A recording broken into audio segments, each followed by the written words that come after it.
Selamat datang kembali channel Konoha. Merasa dijebak konten rendang hilang, seorang pengacara laporkan Willy Salim ke Polda Sumatera Selatan, Palembang. Wow. Gila banget. Kok dilaporkan ya? Yang salah siapa? Yang dilaporkan siapa? Kok saya ngerasa ada yang aneh ya? Menurut kalian gimana? Aneh nggak sih? Yang kehilangan rendang itu siapa? Willy Salim. Nah, korban itu siapa? Willy Salim. Terus kenapa dilaporkan?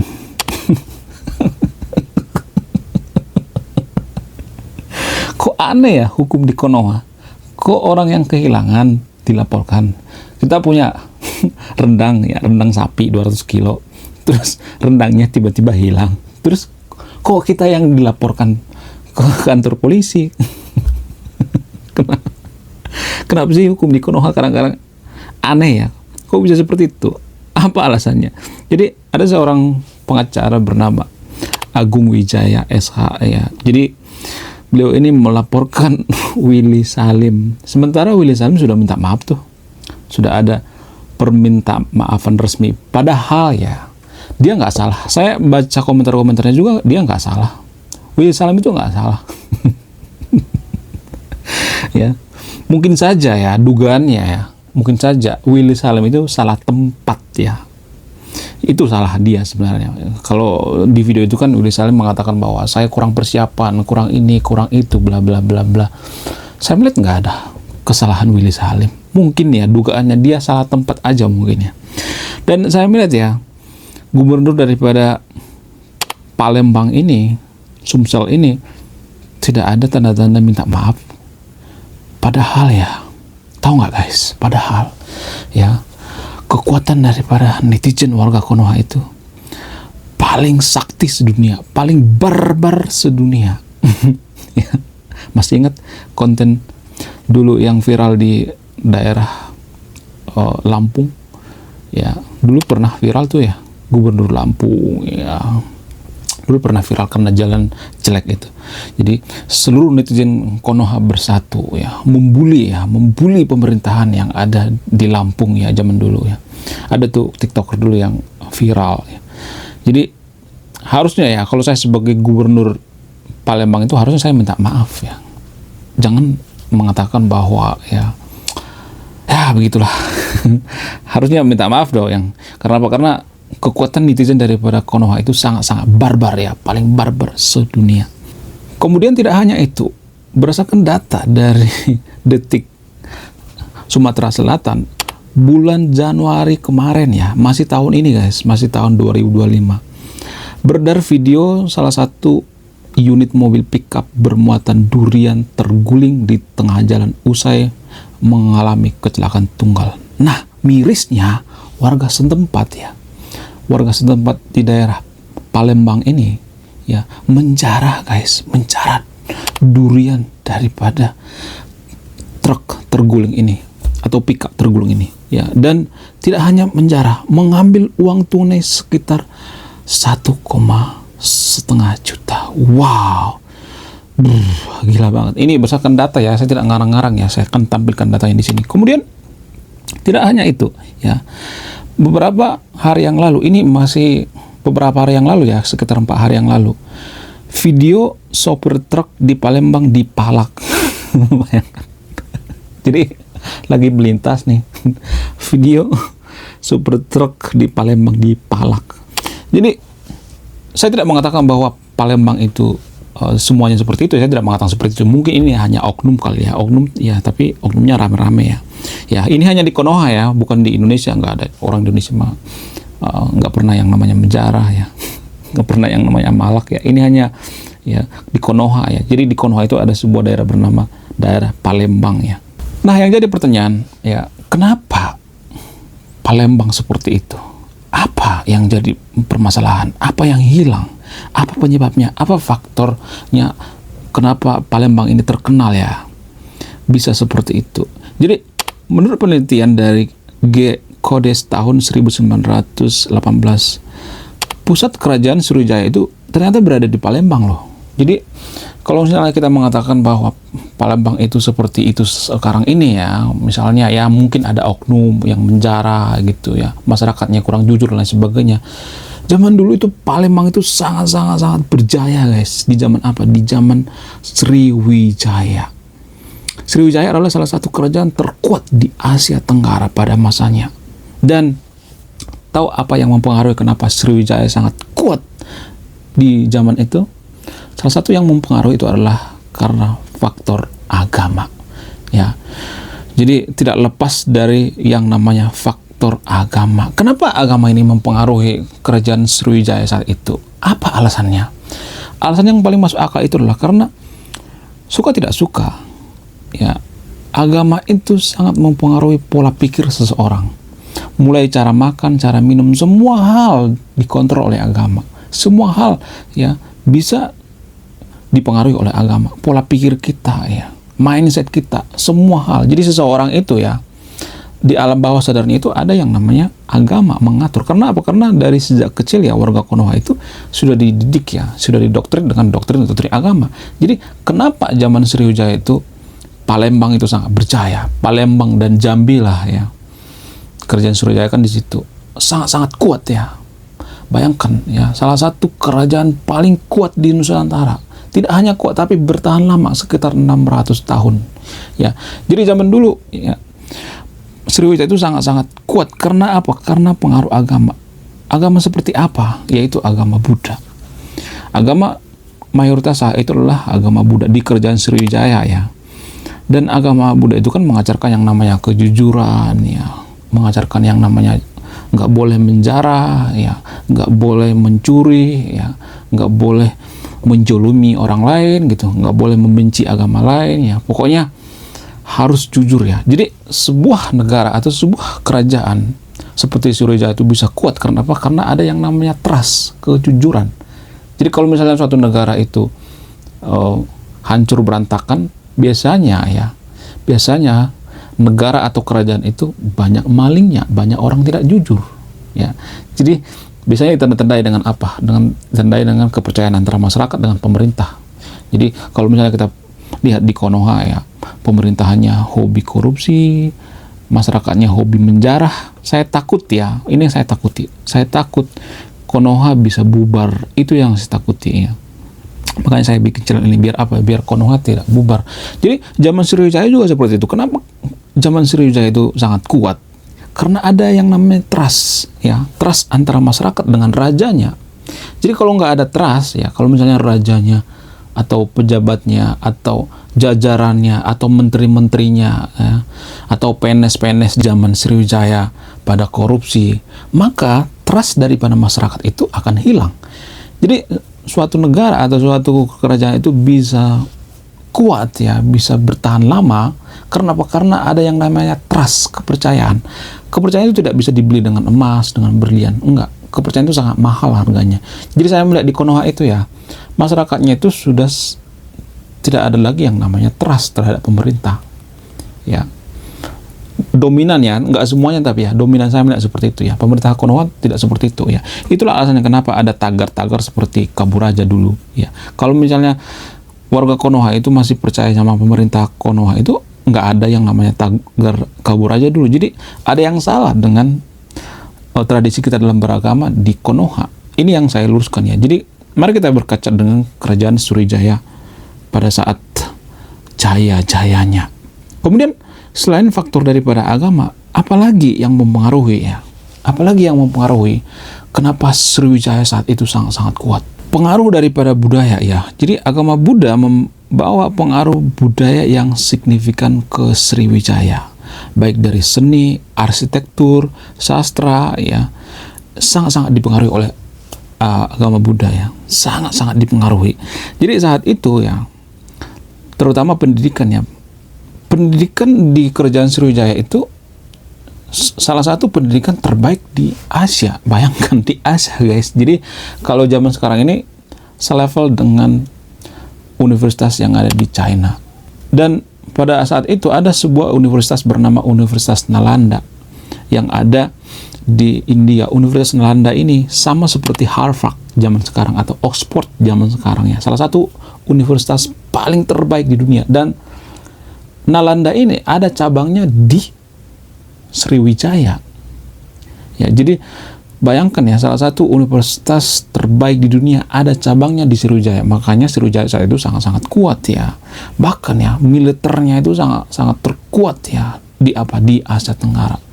Sangat ditakuti militer ya, baik ekonomi, semua hal ya kuat ya, ekonomi kuat, militer kuat. Ya, semua ini karena apa? Karena pengaruh daripada agama. Agama apa? Agama Buddha. Agama Buddha itu mengajarkan apa? Mengajarkan kebaikan-kebaikan, trust, ya, kejujuran, berorientasi pada kejujuran. Ya, dalam agama Buddha itu ada istilah karma. Jadi kalau kita berbohong, ya, terus tidak melakukan kebaikan-kebaikan, terus kita tidak jujur, maka kita akan takut kena karma. Jadi dari situ asal muasalnya kenapa Sriwijaya itu kuat sampai 600 tahun di Palembang ya. Tidak seperti sekarang ini. Kemudian kekuatan daripada Sriwijaya ini sampai ke sampai ke Termasuk ke luar negeri, ke Kamboja ya. Melanglang buang sampai ke luar negeri. Bayangkan coba saking kuatnya Sriwijaya. Dan dulu Sriwijaya itu sangat menguasai yang namanya laut ya, Laut Nusantara, Selat Melaka. Kita itu dulu berjaya di laut, guys. Saya juga nggak tahu kenapa sekarang ini hancur berantakan. Aduh, kalau ngelihat Konoha zaman sekarang ini, aduh, Sriwijaya, Mojopahit zaman dulu sangat-sangat kuat ya. Bahkan kita membangun ya, nenek moyang kita itu membangun peradaban seperti Borobudur dan lain sebagainya. Tapi kalau sekarang ini coba apa? Apa yang kita banggakan dari negara Konoha? Nggak ada. Ya, yang ada jarah di sana, jarah di sini, korupsi di sana, korupsi di sini. Aduh, luar biasa. Tapi ya mudah-mudahan yang nonton video ini bisa dapat hikmahnya gitu, dapat pelajaran daripada apa yang saya sampaikan. Walaupun saya seperti berteriak di tengah hutan gitu, nggak ada yang dengerin ya. Tapi saya masih optimis ya, optimis Konoha itu bisa berjaya seperti Sriwijaya, berjaya seperti apa Mojopahit dan lain sebagainya. Kemudian ya, saya melihat ada yang hilang dengan marwah atau roh atau jiwa daripada bangsa kita, ya, Konoha. Ada yang hilang. Apa yang hilang? Yang hilang itu adalah kejujuran. Ya, saya tidak mengatakan semua warga Konoha itu pembohong. Enggak, saya tidak mengatakan seperti itu. Itu yang hilang, kejujuran. Jadi kalau kita tidak jujur itu, apapun yang kita lakukan ya, maka kita akan sangat susah untuk sukses ya. Jadi syarat utama untuk jadi sukses ya. Jadi menurut penelitian ya, saya tidak ngarang-ngarang sendiri ya. Ada sebuah buku ya. Buku ini meneliti semua orang terkaya di dunia ya. Dan tahu apa hasil penelitiannya? Hasil penelitiannya adalah rata-rata orang kaya di dunia ini adalah orang yang bisa dipercaya. Mereka bisa kaya itu karena apa? Karena bisa dipercaya. Ada yang namanya trust. Trust itu tidak bisa dibeli. Kalau nama baiknya sudah hilang, maka rezekinya akan seret. Kenapa rezeki bisa seret? Kalau kita suka bohongnya gitu. Apa pengaruhnya gitu? Jadi pengaruhnya gini. Kalau misalnya kita suka bohong ya, tidak jujur dan lain sebagainya, maka teman-teman kita tidak akan mau gitu kerjasama dengan kita. Kalau misalnya kita pembohong itu kan rezeki jadi jauh. Jadi salah satu alasan yang paling mempengaruhi kenapa rezeki kita itu jauh itu karena kita bohong, sehingga orang lain tuh kalau misalnya nih dia punya peluang misalnya bikin usaha misalnya, nah dia butuh partner misalnya, kita punya skill misalnya, tapi kita suka bohong, maka dia akan menjauh dari kita. Jadi dia akan mencari orang apa? Orang yang lebih bisa dipercaya. Ya. Dia akan mencari apa? Mencari orang-orang yang jujur. Ya. Jadi sangat jarang ya seseorang itu kalau misalnya mencari partner gitu atau mencari karyawan gitu. Sangat jarang saya melihat orang-orang yang suka bohong ya. Biasanya orang-orang yang bisa dipercaya. Bahkan di perusahaan juga seperti itu kan. Kalau misalnya nih kita seorang pimpinan perusahaan, terus ada dua orang ya. Satu punya skill ya, skillnya jago. Yang kedua skillnya biasa-biasa aja, nggak terlalu jago, tapi bisa dipercaya. Namun yang satu lagi kurang bisa dipercaya, suka bohong dan sebagainya. Biasanya yang kepilih itu adalah orang yang bisa dipercaya. Jadi trust itu ya sangat dibutuhkan. Tidak hanya individu per individu, tapi di masyarakat, di negara juga sangat dibutuhkan yang namanya trust. Dan saya melihat ya, ini yang hilang ya, yang hilang dari apa? Yang hilang dari masyarakat kita. Sudah lama ya hal-hal seperti ini hilang. Saya juga nggak tahu kenapa. Apakah ini faktor daripada agama atau tidak ya? Sementara ya, kalau yang saya perhatikan itu zaman dulu, zaman Sriwijaya, zaman Mojopahit ya. Mojopahit juga kan sebenarnya kuat itu karena apa? Karena dipengaruhi oleh agama. Agama Mojopahit itu kan agama Siwa Buddha. Apa itu Siwa Buddha? Siwa Buddha itu gabungan daripada agama Hindu dengan agama Buddha. Jadi ada peran daripada agama Buddha juga ya, termasuk pembangunan Borobudur yang ada di Jawa. Pengaruh dari apa? Pengaruh daripada Sriwijaya juga ya. Ya, agama Buddha ya. Dulu pusat pendidikan agama Buddha yang paling terbaik di Asia itu ya ada di Sriwijaya. Ya, jadi zaman itu kita tuh sudah setara dengan ya di bawah China lah sedikit ya. China juga zaman itu kan sangat menguasai yang namanya perdagangan ya, jalur sutra dan sebagainya. Jadi waktu kita kerjasama, sebenarnya saat itu kan kita kerjasama ya, Sriwijaya itu kerjasama dengan orang-orang China ya. Makanya orang-orang China itu banyak di Konoha ya. Jadi orang-orang China itu ada banyak di Palembang ya, di Pulau Jawa juga ada ya, di Surabaya banyak orang China. Walaupun orang China itu sudah campuran ya. Apa yang mempengaruhi? Kenapa banyak orang China di Palembang dan di Pulau Jawa juga? Kenapa? Apa alasannya? Pada saat kerajaan Sriwijaya, itu mereka datang ke, tapi sudah puluhan ribu tahun yang lalu ya, nggak hanya beberapa ribu tahun yang lalu ya, mereka sudah datang terus menetap jadi warga Palembang, jadi warga Jambi, jadi warga Jawa Timur, warga Surabaya. Kan banyak di Surabaya orang China. Dari mana mereka datang? Ya pada saat kerajaan Mojopahit ya. Ini sangat mempengaruhi. Jadi zaman dulu itu ya, kita sangat-sangat dekat dengan yang namanya orang-orang China ya, sangat dekat banget. Kenapa kita dulu dekat dengan orang China? Saya tidak berusaha untuk ini ya, cherry picking ya, karena orang China itu sukses dan sebagainya, jadi kita dekat dengan orang China. Nggak seperti itu maksudnya. Karena ini ada kaitannya dengan agama ya. Jadi sama seperti zaman sekarang ini ya. Kenapa orang Yaman banyak di Konoha? Kenapa orang Arab banyak di Konoha? Kenapa? Karena faktor daripada agama. Ya, itu sangat mempengaruhi. Kalau misalnya agama di Konoha itu misalnya mayoritas agama Konghucu misalnya, kan bisa aja ada orang Yaman gitu atau orang Arab, tapi nggak terlalu banyak. Jadi zaman itu kenapa banyak orang China ya, terus mereka datang atau stay di Konoha itu karena faktor daripada perdagangan dan agama juga. Mereka menyebarkan agama apa itu? Agama Buddha. Dan saya sangat menyayangkan ya, kenapa agama sebagus agama Buddha ini, dan ini juga saya sangat sering membahas ya, kenapa agama Buddha ini ditinggalkan oleh leluhur kita zaman dulu gitu. Padahal segitu bagusnya agama Buddha. Agama Buddha itu mengajarkan yang namanya karma, mengajarkan yang namanya jangan mencuri ya, jujur dan sebagainya ya.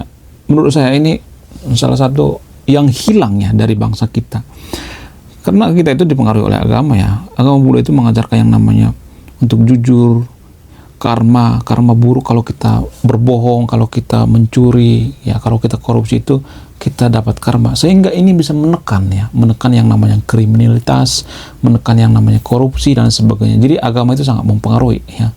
Itu yang mempengaruhi kenapa Sriwijaya dan Mojopahit itu sangat-sangat percaya, karena ada yang namanya trust atau kepercayaan ya, ada yang namanya mengajarkan tentang nilai-nilai kejujuran. Dan saya melihat agama Buddha zaman itu tidak terlalu mencampur ya pemerintahan. Jadi boleh dikatakan bahwa agama Buddha ini bisa diajak sekuler ya. Jadi pemerintahan Sriwijaya ataupun pemerintahan Mojopahit saat itu tidak dicampuri oleh agama. Pemuka agama itu ya, pemuka agama Buddha seperti Bante, seperti biksu-biksunya itu, mereka nggak mencampuri urusan negara, enggak. Mereka tidak menekan pemerintah gitu. Ya harus pemuka agama, harus sungkem ke pemuka agama, enggak seperti itu ya. Jadi tidak terlalu ribet ya pemerintahan saat itu ya, atau kerajaan saat itu tidak terlalu ribet ya. Karena agama Buddha itu bisa diajak sekuler ya, tidak selalu nempel ke negara, sehingga negara itu tidak terbebani, ya, kerajaan juga saat itu tidak terbebani. Ini yang mempengaruhi kenapa Sriwijaya saat itu berjaya, sehingga efisiennya. Jadi anggaran-anggarannya tidak ada anggaran-anggaran seperti untuk agama Buddha spesial per tahun misalnya berapa triliun, nggak seperti itu ya, karena ini kan membebani efisiensi negara kan ya. Kalau zaman Sriwijaya misalnya terus khusus untuk murid-murid Buddha itu digelontorkan dana, enggak seperti itu ya, misalnya 1 triliun per bulan misalnya, atau 10 triliun per tahun misalnya, nggak seperti itu, karena itu akan membebani suatu negara. Dan para pemuka-pemuka agama Buddha juga saat itu berpikirnya sampai sejauh itu, kalau kita membebani negara ya, maka ya kerajaan Sriwijaya saat itu akan runtuh ya. Makanya Sriwijaya itu kurang lebih 600 sampai 700 tahun ya bisa bertahan, sementara Konoha masih berapa tahun ya, sekitar 70 tahunan ya, belum 100 tahun ya.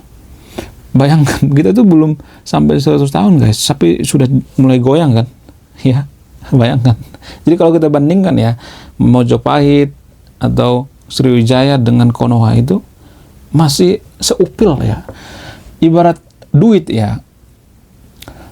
Sriwijaya itu punya duit 600 juta ya, sementara kita hanya punya duit 70 jutaan. Jadi bayangkan ya, dari 70 juta ke 600 juta. Itu kan jauh banget ya. Ya nggak sih? Menurut kalian gimana? Jadi itu kunci itu rahasia kenapa Sriwijaya saat itu kuat ya. Bisa mengarungi lautan ya. Kita berjaya di lautan. Mengarungi yang namanya Selat Malaka. Menguasai sampai ke Temasek, ke Kamboja, ke Thailand. Bayangkan ya, ke Malaysia, Pulau Jawa. Bayangkan ya, itu sangat-sangat kuat sekali ya. Kalau misalnya ada yang mengatakan zaman Sriwijaya itu ada yang namanya invasi, itu kan tidak ada hubungannya dengan agama, karena saat itu agama dengan pemerintah itu sekuler ya, kepisah. Jadi pemuka agama itu nggak ada urusan kalau pemerintahnya mau ekspansi, kayak nggak jadi masalah mau ekspansi kemana. Tapi ya biasanya pemuka agama Buddha itu tidak mengajarkan yang namanya membunuh, nggak ada sejarahnya. Kalau misalnya ada yang mengatakan, mana datanya? Nggak ada data yang mengatakan seperti itu ya. Jadi itu salah satu ya bukti bahwa agama itu sangat mempengaruhi ya moral seseorang. Jadi agama itu kan doktrin ya. Kalau misalnya kita didoktrin berbuat baik, didoktrin untuk tidak mencuri ya, didoktrin untuk karma. Kalau misalnya mencuri, korupsi itu karma ya. Kalau kita tidak jujur dan sebagainya, kita hancur dan sebagainya. Ini akan semacam doktrin ya, doktrin sehingga doktrin ini akan berdampak baik ya kalau doktrinnya positif. Nah, sialnya kalau ada doktrin yang negatif, ini yang jadi permasalahan ya. Kalau doktrinnya negatif ya, doktrinnya membenci agama lain ya, doktrinnya pemuka agamanya intoleransi dan sebagainya, maka ini akan sangat berbahaya bagi masyarakat. Ini yang menjadikan Konoha semakin hancur berantakan. Oke, sekian video ini. Terima kasih sudah menyimak dan memahami. Saya Ray Konoha. Salam rasional.